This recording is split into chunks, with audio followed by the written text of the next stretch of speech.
Chag Sameach, everyone. I had a moment at my first night Seder that I want to share with you. We'd begun the Seder and we were doing it through Zoom like so many families around the world.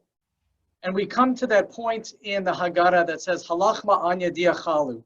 This is the bread of affliction that our ancestors ate. Of course, we lift the matzah. And it says in my family Siddur, it says there in fine print, open the door as you prepare to say these words. Right? Halach ma'anya diachalu. This is the bread of affliction that our ancestors ate. We open the door because of what comes next.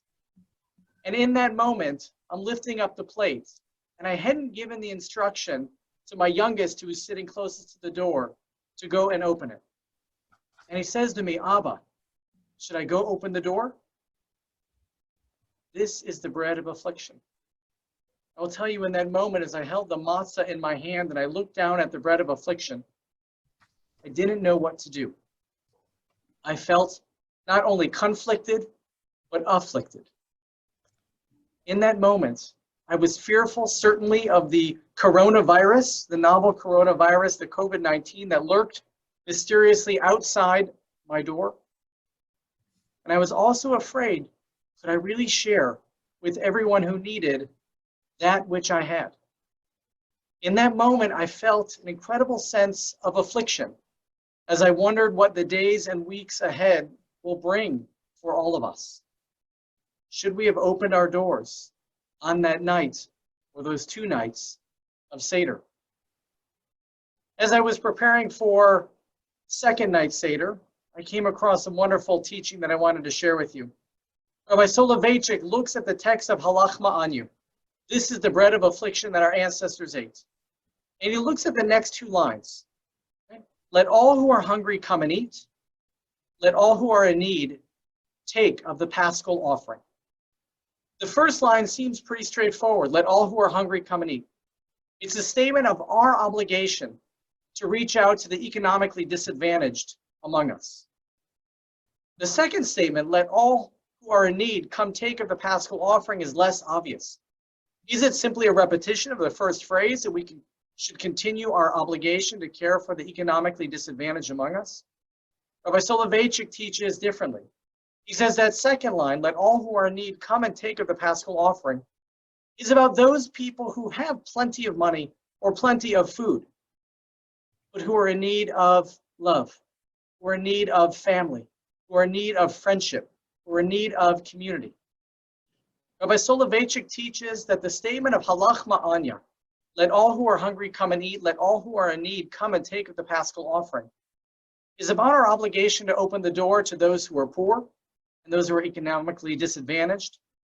But it's also our obligation to open our door to those who are in need of love, whose heart needs lifting, who need friendship, who need family, who need community.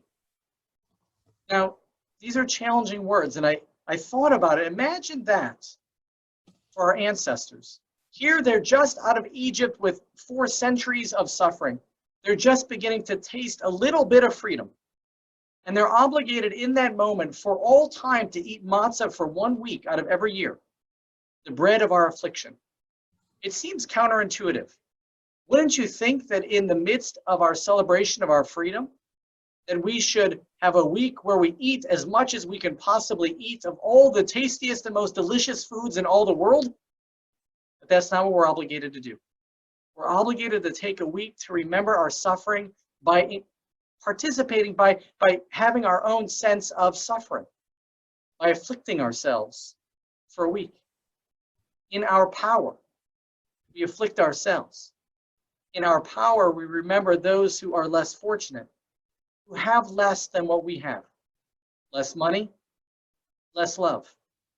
And in that moment, we're to open our doors wide and proclaim, let all who are hungry come and eat. Let all who are in need partake of the paschal offering. We are in difficult and unprecedented times. We don't really know what the days and weeks lie ahead for us.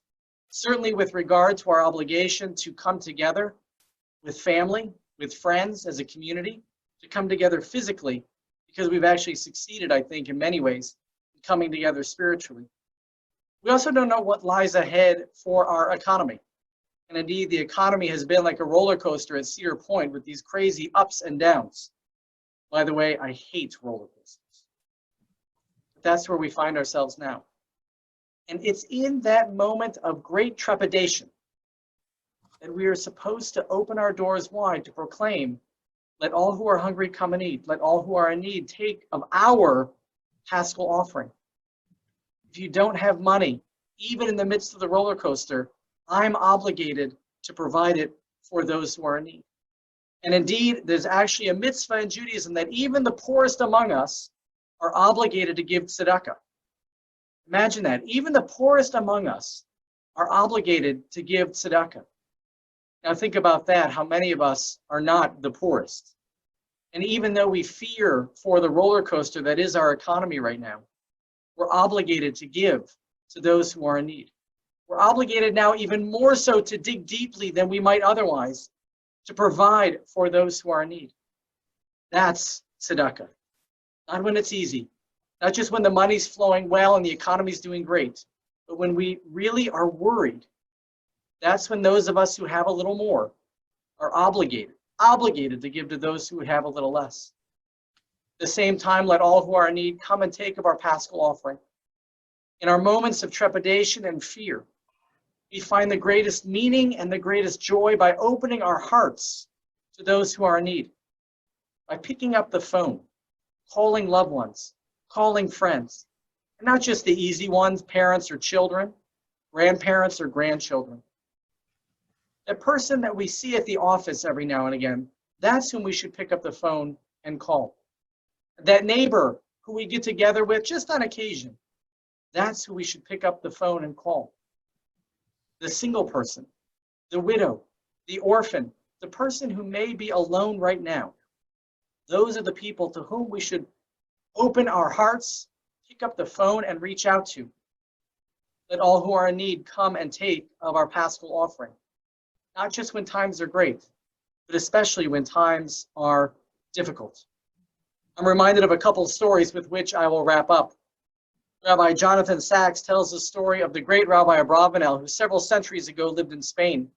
And he was summoned before the Spanish king, and they were in the midst of conversation, and the king says to Abravanel, Rabbi, how much money do you have?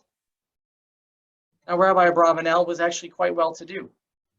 And Rabbi Abravanel told the king how much money he had. The king laughed and he said, Rabbi, surely you have a lot more money than that. And Rabbi Abravanel said, if you look at my bank account, if you look at my home, all of that can be taken away in an instant. You, king, can take all of it away in one fell swoop. The only money I actually have is the tzedakah that I've given away. The only money that I actually have is the tzedakah that I've given away. We are, in our most difficult of times, challenged all the more so, obligated all the more so, to give profoundly of ourselves, to give tzedakah. Let all who are hungry come and eat, even in the moments of our affliction. And here's one more story for you that Rabbi Sachs also teaches. Their sages come to explain to us there are two great seas in Israel, S-E-A-S, seas. There's the Sea of Galilee, the Kinneret, and there's Yam HaMelech, there's the Dead Sea. Now, as we well know, those of us who visited Israel, these are two of the most opposite seas you could ever find. The Sea of Galilee is beautiful. It's surrounded by lush green. It is this warm, beautiful, wonderful place in all the world, the Kinneret. Songs are written about it. It's so beautiful.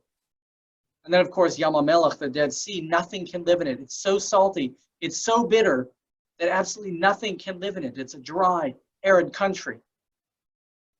But they're both fed by the Jordan River. Both the Kinneret, the Sea of Galilee, and Yam HaMelech, the Dead Sea, are fed by the Jordan River. So how could one produce this amazing, lush area, and the other one be quite literally dead? And the answer that our sages give is that the Dead Sea, Yam HaMelech, has no exit. All it does is receive and receive and receive from the Jordan River, with nowhere for the water to go. But the Kinneret, the Sea of Galilee, takes in from the Jordan River and then puts out again as the Jordan River continues south of the Kinneret. It takes in, but it also, even more so, gives out. What really produces the lush greenery? It's not just what we take in, it's what we give away. It's what we give away in tzedakah, and it's what we give away in gimilut chasadim, and acts of loving kindness. Halach ma'anya diachalu. The matzah that we are eating this week is the bread of affliction. And it's supposed to remind us in days of old of the affliction our ancestors felt. But today in Pesach 5780 and the Passover of 2020, it also reminds us of the affliction we feel now. In that moment, I was called upon to decide whether or not I should open the door.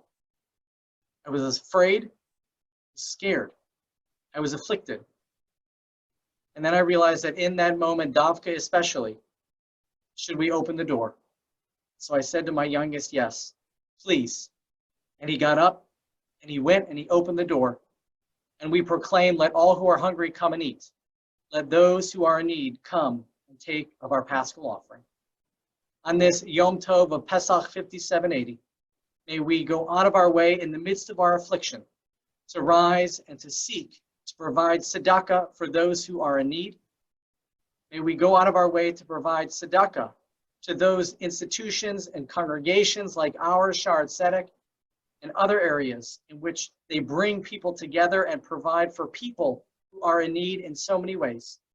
And may we be moved ourselves to pick up the phone, to reach out to all who are in need of a loving touch, even if they are well-to-do, but who need some love, who need some compassion, who need some company. Kain Yehi Ratzon, may this be God's will, and let us say together, Amen. Amen. Chag Sameach.